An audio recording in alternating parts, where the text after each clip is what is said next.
Peut-on aimer plusieurs personnes en même temps? L'amour est au cœur de l'humanité. Ce sentiment qui est censé apporter du bonheur apporte parfois de la tristesse pour diverses raisons. L'amour est passionnant, l'amour est beau, l'amour est agréable, et l'expérience exaltante qu'il nous fait vivre est parfois quelque chose que nous voulons vivre avec plusieurs personnes. Si certaines religions autorisent les hommes à avoir plusieurs femmes, d'autres s'y opposent et ne permettent qu'une femme pour un homme. Dans le contexte des relations amoureuses, sommes-nous capables d'aimer plusieurs personnes en même temps? Avant de répondre à cette question, nous devons définir l'amour et comprendre ce que c'est. Nous devons également définir la notion de relation. L'amour, qu'est-ce que c'est? L'amour peut avoir plusieurs définitions selon le contexte. En voici quelques-unes. L'amour est un sentiment vif qui pousse à aimer quelqu'un, à vouloir du bien, à aider en s'identifiant plus ou moins. L'amour, c'est aussi une inclination envers une personne, le plus souvent à caractère passionnel, fondé sur l'instinct sexuel, mais entraînant des comportements variés. Et selon Wikipédia, l'amour est un fort sentiment d'affection et d'attachement envers un être vivant ou une chose, assez intense pour pousser ceux qui le ressentent à rechercher une proximité physique, intellectuelle ou même imaginaire, avec l'objet de cet amour. L'amour est donc un sentiment passionné que chaque humain a en lui. Il peut donc le donner à une personne, à des objets ou à toute autre chose à qui il veut donner de l'amour. Qu'est-ce qu'une relation? Une relation est une liaison entre deux entités ou entre plus de deux entités. Dans le cadre des relations humaines, il existe plusieurs types de relations parmi lesquelles on peut citer les relations parentales, les relations fraternelles, les relations amicales, les relations amoureuses, etc.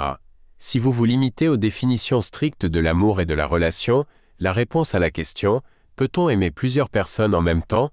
se clarifie dans votre esprit, mais laissez-moi relativiser et vous apporter des précisions.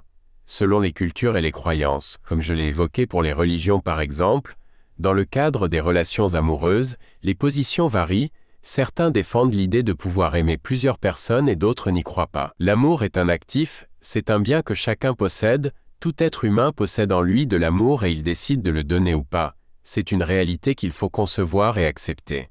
Tout être humain est capable d'amour. Certaines personnes aiment les omelettes et d'autres ne les aiment pas.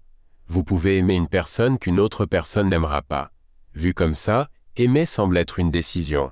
La décision de donner de l'amour. C'est ici la deuxième vérité à accepter, l'amour se donne et c'est une décision personnelle, il n'est pas possible d'aimer malgré soi, ne vous y trompez pas. Si vous aimez une personne ou une chose, c'est parce que vous avez décidé de l'aimer. Pour que vous compreniez clairement ce que je dis ici, regardez les relations amoureuses qui se construisent et se détruisent plus tard ou plus tôt. Au début, les concernés décident de s'aimer, s'aiment et vivent leur relation avec amour. Puis quand les choses tournent mal, les concernés décident de ne plus se donner de l'amour. D'autres continuent malgré tout à aimer la personne avec laquelle ils étaient en relation. Certaines personnes diront que ce sont les sentiments et on n'y peut rien, et pourtant la vérité est que l'être humain est maître de ses sentiments, ce qui peut sembler compliqué à gérer, ce sont les émotions. L'amour est déjà en nous, et malgré nos différentes déceptions, malgré les douleurs que nous vivons à cause de l'amour ne finit pas en nous contrairement à ce que pensent les gens. C'est la décision de ne plus aimer qui donne l'impression qu'on n'a plus d'amour à donner. Il y a aussi l'exemple des parents ou des enfants qui ne s'aiment pas, de toute évidence et selon la logique humaine. Un parent devrait aimer son enfant et inversement, mais nous sommes tous témoins d'un exemple dans notre entourage où l'on constate malheureusement qu'il y a parfois un manque d'amour entre des parents et leurs enfants. Ainsi, ce qui peut sembler naturel, donner de l'amour, ne l'est plus forcément. Quand bien même les parents et les enfants portent en eux l'amour, ils décident parfois de ne pas s'en donner.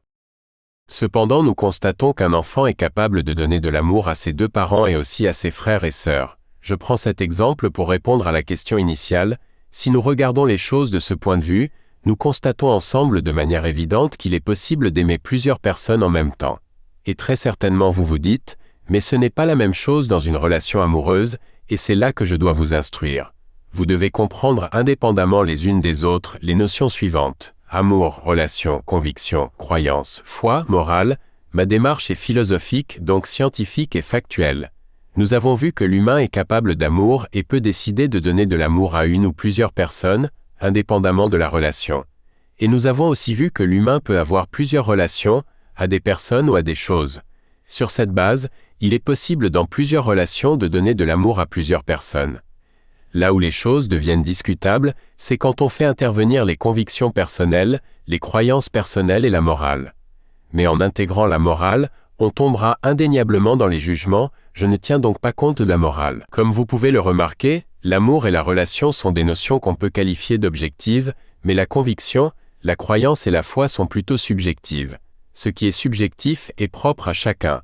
Vous pouvez donc décider selon votre conviction, votre croyance et votre foi, d'aimer une et une seule personne à la fois, mais de manière objective vous êtes factuellement capable d'aimer plusieurs personnes à la fois dans plusieurs relations. Bien évidemment, il y a la mesure d'amour que nous décidons de donner, on peut aimer une personne plus qu'une autre, et dès qu'on donne de l'amour, cela veut dire qu'on aime, peu importe que ce soit intense ou pas, ça reste de l'amour. D'autres parleront d'amour vrai ou faux, mais existe-t-il réellement un amour qui soit faux?